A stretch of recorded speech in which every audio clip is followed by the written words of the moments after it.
They say this place isn't for the faint of heart, and they are right. Mere mortals must scrap and claw to become heroes, to conquer a mountain that many shy away from whenever it appears on the racing calendar. Those who can grasp victory will be showered with glory, whilst those who fall early must accept their fate and emotions. It is here on the public roads in New South Wales where a single gem hides through many a suburban field, rising like a terror from the earth, a giant from slumber. Drivers will reach out to touch the heavens, to challenge every panel of bodywork, bending and buckling every carbon fibre, aluminium and titanium alloy in their GT3 and Porsche vehicles, attempting to fend off the perils that lurk before them. This, on the iRacing Esports network, presented by Racespot TV, is the home of Australian sim racing endurance. This is the gauntlet which few can find comparison to. This is Mount Panorama, the Devil's Playground for the iRacing Bathurst 12 Hours. Good afternoon, good evening, good morning to everyone watching proceedings here around the world for one of sim racing's marquee World Tour events. I'm Jake Sparey, joined alongside by Tobias Brockman with the 2011 iRacing World Championship Grand Prix Series champion, Hugo Louise, on cameras behind the scenes. Tobias, this is an event that you do not race, you survive. There is no other 12-hour race quite like the mountain roads of Mount Panorama. It's a track where every corner can be your last. Now Rasmussen needs to work on that draft, needs to close in Beneke, but Beneke's got Schueck as his little bit of safety in front of him, knows that he'll have to get past at some stage if he gets too close and Schueck gets too slow. Schueck is running 18.8s here. That's good enough right now for Beneke to close up at just enough, but they are all going to be tripping over each other right now. Well, when they get to the bus stop chicane, I don't know how Rasmussen's going to get past both of them at the same time. He has really got himself bit between the teeth. And our Happler could act as the sacrificial lamb if he wanted to help Dekorps get away. All that battling at the second chicane, the big missed apex from Schothels going too deep in on the brakes has allowed Dekorps to break DRS, and that is so crucial here. With 1 second, you open that flap, you get yourself that extra speed boost down these long straights. Now Schothels will have to work on his hot lapping to get back to Dekorps, but Dekorps is gone now, so it's Schothels versus Fluke for position number 2 in damage limitation. Look at Kazuki Gun though. Kazuki Umeshima tucked right underneath with Ilka Haapala just in front, and he goes to the inside of all places, makes it work. Thank you very much. Radical's online driver through. Haapala under pressure as well now behind from Partington. That first stop could be so vital for the drivers in this event. That strategy card, which can be pulled out of thin air and could change the entire complexity of the way this race is run. The front 5 have had a good run, but you can see how Madison Down has struggled over the course of this lap and is starting to drop Jared Filsell. All of a sudden, Filsell's thinking, if there's a second here, I can start running off for the hills and do what I do best, as Down uses all of the track, but it's a lot better on the exit there from Greg Galt through that Canada corner and into Bill Mitchell Bend. It seems that Greg Galt's got to get a hurry up message here from Brenton O'Brien, team boss. Get going, make the move, start finding the pace to close down Jared Filsell. You've got no chance of the championship otherwise, and up the hill once again they'll go, which really does help the draft for Ethan Griggolt. It seems that still there's not quite enough there to try and make it. 0.8 of a second now the gap. Down to the inside goes Ethan Griggolt, trying to make this one work. He is later on the brakes, and can he get it sorted just about into a second? And here comes Hampstead.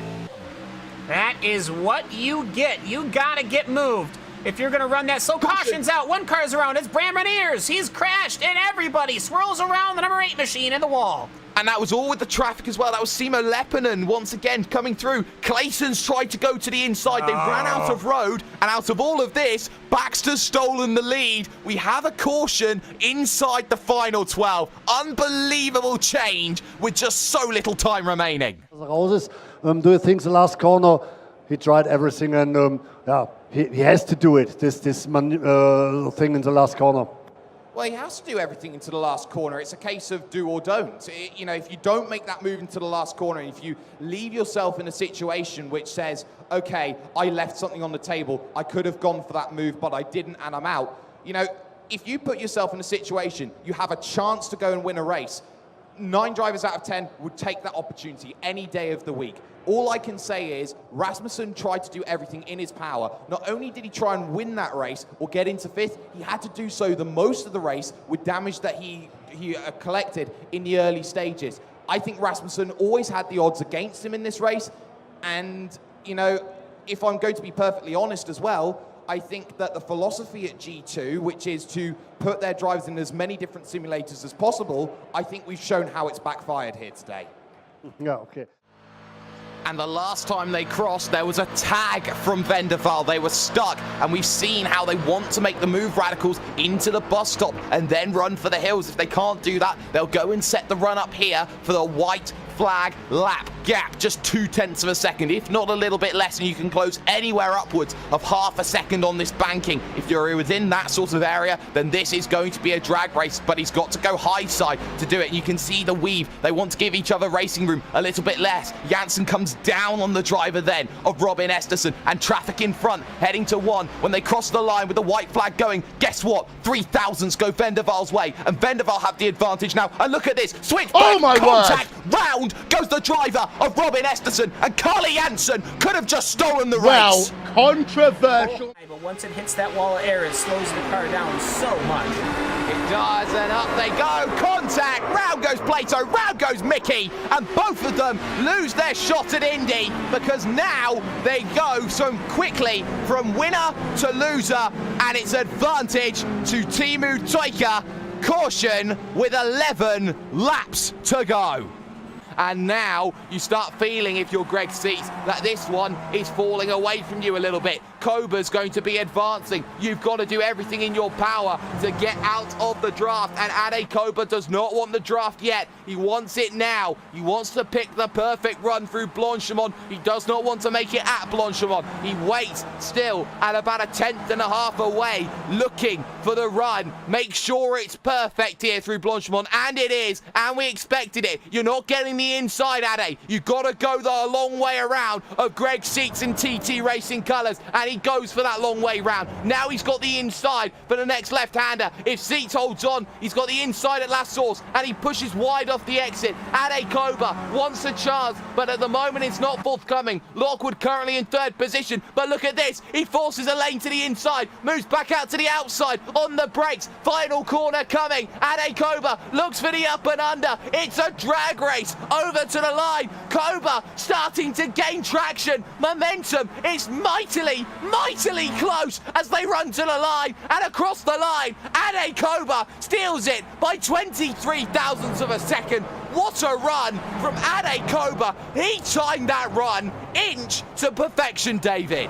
White flag is out, and look at this. Here comes Dries Nice. He wants to get to the point. He's a little bit boxed in, though, by the drivers in front of them. 1 lap to go. Gap across the line is just 3 thousandths of a second in Robert Hartley's favour. Hartley will have the inside for turn number 1. He will take that position away from the driver of Chepelewski. Dries Nice in position number 3. Fliss in 4th. Wirth in 5th. 6th is Vol. 7th is Nom. Nom's got to go to the outside of Vol, and Nom will get onto the outside of Vol. Needs a good run off for the exit to get those positions on the driver of what is going to be Sonny Kanchin, who still lies in position number 12, but 9 tenths of a second behind Ratjer and Finish. And in fact, Kanchin is on that train and will take more positions. Side by side, it will go for position 6. It will stay, as now you're feeling that moves need to be made, and they will be made. Nom down to the inside, still a Tom-Erik Vol for position number 6, and will take that position. Crucially, taking more points out of Kanchin. Vol runs wide. That will allow Schwenke the opportunity in, but out front, it is still Robert Hartley holding that position,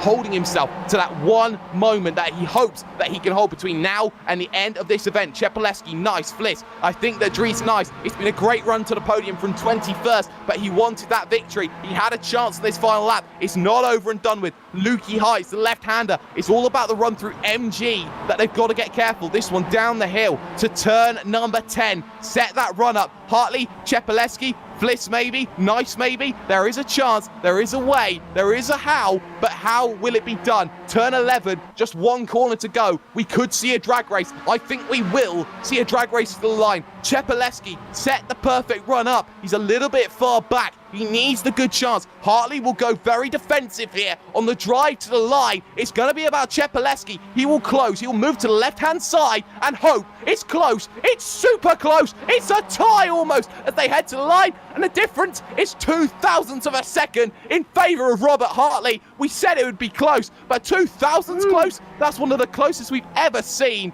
here in what is the MX-5 World Tour. My goodness, the top 5 split by 2.6 seconds as they get to the line. Soup, I believe that's you wooing when we get back, but my goodness, we've still got battles. Bamba versus Goodison, this for the amateur victory overall. And you know what? He's thinking about it. There's contact behind us. Off will go Nick Thyssen, the pro, into the wall, but Goodison should just about hold on to it. Well, is there going to be a rift in the divide? Big wiggle. They almost make contact. White flag at Watkins Glen. One final lap here at the circuit. And now it's about Jake Burton. Can I hold on? 4 more kilometres. A big contact. They touch, and they hold it together somehow. There's damage on Burton's machine. And now Jared Filsell faces a chance of the stewards getting involved in this one. Greg Gold keeps closing down that door. That was not what they wanted to see happen. Filsell getting frustrated, and now up the S's. Has he thrown away the greatest chance possible at taking a race victory? They make the run to the S's. The bus stops chicane, and it's not close enough just yet. For Filsell, he has one chance, and that's the penultimate corner. Get a good carousel. He sees the damaged boot of the vehicle of Jake Burton's Trans-Tasman machine. He knows that it's not going to be Ethan Grigol just yet. But now, Jake Burton is 2 corners away from victory, and Jared Filsell maybe threw away the victory shot at turn number 1 into the penultimate corner. No, last chance lunge at the final corner. Big defensive line taken. Pick up the run to the exit. It's now a drag race between the pair of them, but Burton's got the advantage. Burton holds on. Burton wins at Watkins Glen with a storming defensive drive that arguably goes down in history as one of the great performances in V8 Scops history.